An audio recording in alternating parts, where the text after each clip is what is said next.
बिस्मिल्लाहिर्रहमानिर्रहीम। तो अगर पाँव पर जुराबों की जगह पोनी पहना दी जाए तो ये कितना कारआमद होगा, और जूसर ब्लेंडर में अगर शॉपर डाल दिए जाएं तो उससे हमें क्या फ़ायदा होने वाला है।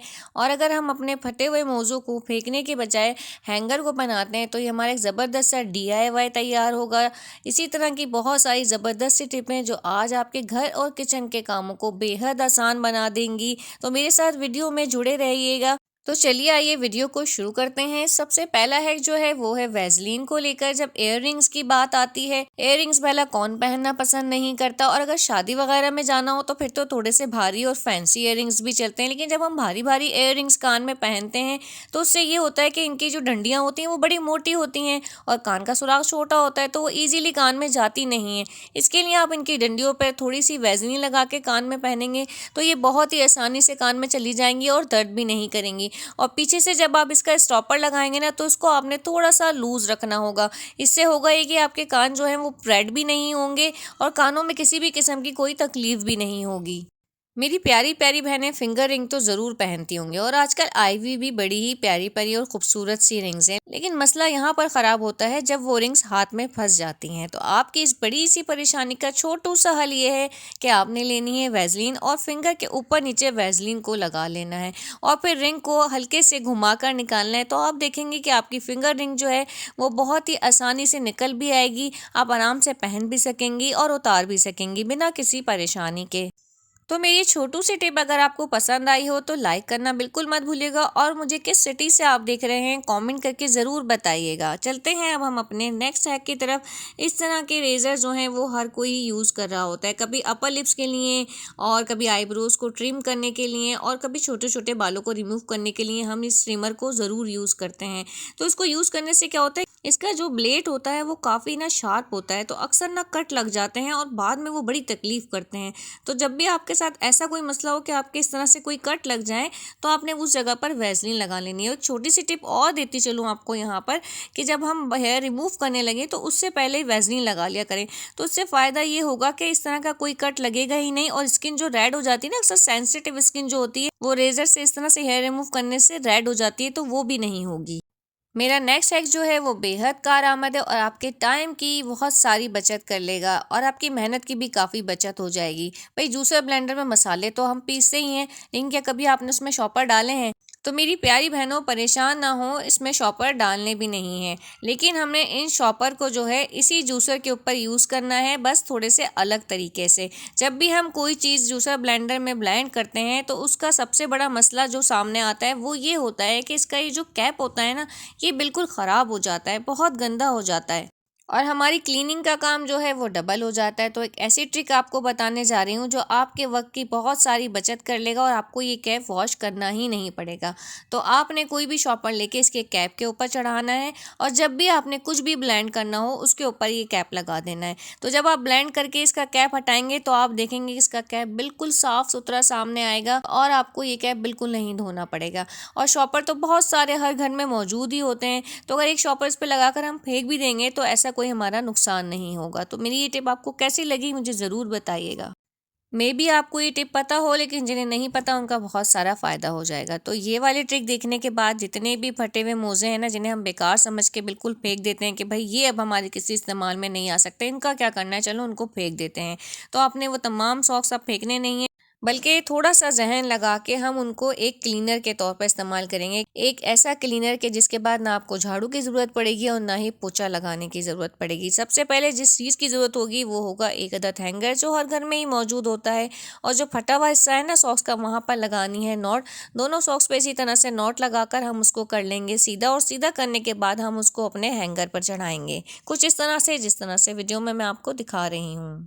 एक बार आप बनाकर ये इस्तेमाल कर लेंगे ना तो आप इसके फ़ैन हो जाएंगे और हमेशा ये बनाकर घर में रखेंगे। तो इस तरह से दोनों साइड पर सॉक्स चढ़ा देने हैं, और सॉक्स हमने यहाँ पर फटे हुए लिए थे, पुराने सॉक्स जिन्हें हम फेंक देते हैं, और यहाँ पर ये हमारा एक ज़बरदस्त सा DIY क्लीनर बनकर रेडी हो गया है।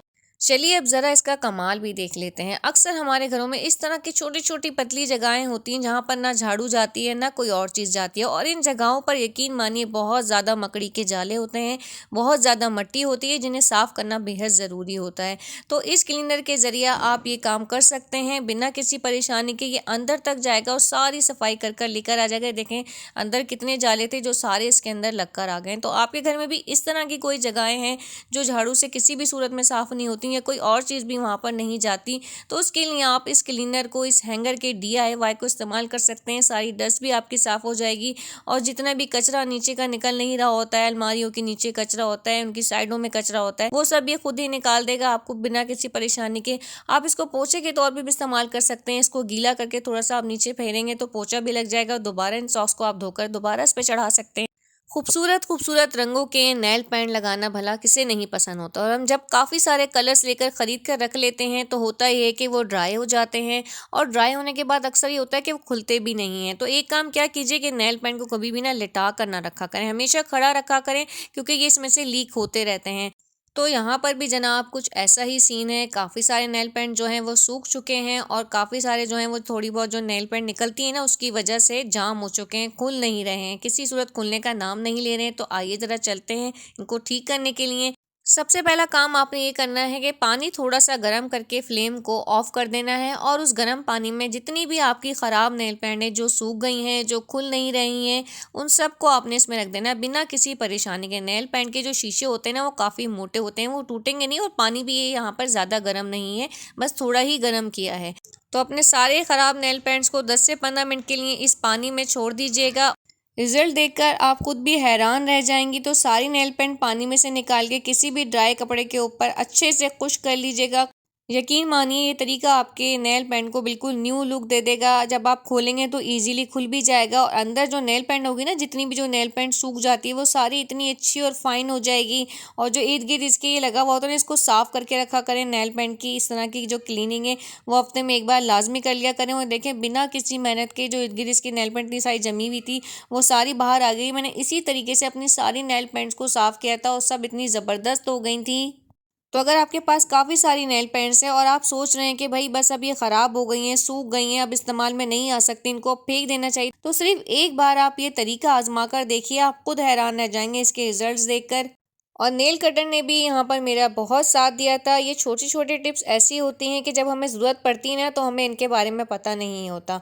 और यहाँ पर क्लीनिंग करने के बाद सारे हाथ ख़राब हो चुके थे, लेकिन नेल पेंट जो है वो बिल्कुल न्यू हो चुकी थी। दूसरा मसला नेल पेंट को लेकर ये होता है कि जब भी इनको ऊपर से खोलो तो इतनी टाइट होती हैं, खुल नहीं सकती। तो उसके लिए आपने क्या करना है, इसके ऊपर आपने लगा देनी है रबड़ बैंड। 2-3 बल चढ़ा के लगाइए, फिर आप जब भी खोलेंगे ईजिली खुलेगी और ईजिली बंद हो जाएगी। तो आज आपके लिए स्कॉच टेप का एक बड़ा ही अमेजिंग सा हैक लेकर आई हूँ जो आपने इससे पहले कभी इस्तेमाल नहीं किया होगा। जब भी हम कपड़े कटिंग करते हैं तो उससे होता है कि उसके जो धागे होते हैं वो निकल कर यहाँ वहाँ चिपक जाते हैं, और अगर हमने किसी कपड़े के ऊपर रखकर कपड़ा कटिंग किया है तो वो धागे हटते नहीं हैं, या कपड़ों पर अक्सर दूसरे कपड़ों के रुएं लग जाते हैं, वो हटने का नाम नहीं लेते। तो उसके लिए आपने स्कॉच टेप का एक पीस काटना है और उसको इस तरह से जहाँ कहीं भी धागे चिपके हुए हैं उसके ऊपर रखकर और इसको ऑपोजिट डायरेक्शन में खींच लेना है। इससे होगा कि सारे धागे रुआं जहाँ भी लगा है वो सब इस टेप में लग कर आ जाएगा। अगर आपको ये टिप पसंद आई हो तो प्लीज़ सब्सक्राइब करना बिल्कुल मत भूलिएगा। चलते हैं अपनी नेक्स्ट टिप की तरफ। सबसे ज़्यादा जो सर्दी हमें पहुंचती है वो नंगे पाँव के ज़रिए पहुंचती है, इसलिए पाँव को प्रोटेक्ट करना बेहद ज़रूरी होता है। सर्दियां आ गई हैं और सर्दियों में सबसे ज़्यादा बच्चे बीमार पड़ते हैं क्योंकि वो खुद से अपनी केयर नहीं कर पाते। ये जो टिप है ये आपकी बचत भी कर देगी और घर भर को सर्दी से भी बचा लेगी। तो सबसे पहला काम हमें ये करना है कि पाँव में मोज़े पहन कर रखने। और कभी कभी ऐसा होता है कि जब हम मोज़ा पाँव में पहनते हैं तो वो ऊपर से लूज़ हो जाता है। अब बार बार तो नए मोज़े ख़रीदने से रहे, तो आपने क्या करना है कि कोई भी पोनी लेनी है और उसको मोज़े के ये वाले हिस्से के ऊपर चढ़ाकर उसको ऊपर से हल्का सा फोल्ड कर देना है। ये देख लीजिएगा कि पोनी जो भी आप ले रहे हैं वो टाइट ना हो। तो ये छोटू सी टिप आपका बहुत सा फ़ायदा भी कर देगी और नए मोज़े ख़रीदने से भी बचा लेगी। तो वीडियो को अपने प्यारों के साथ शेयर करना हरगिज़ मत भूलिएगा। इजाज़त दीजिए, अल्लाह हाफिज़।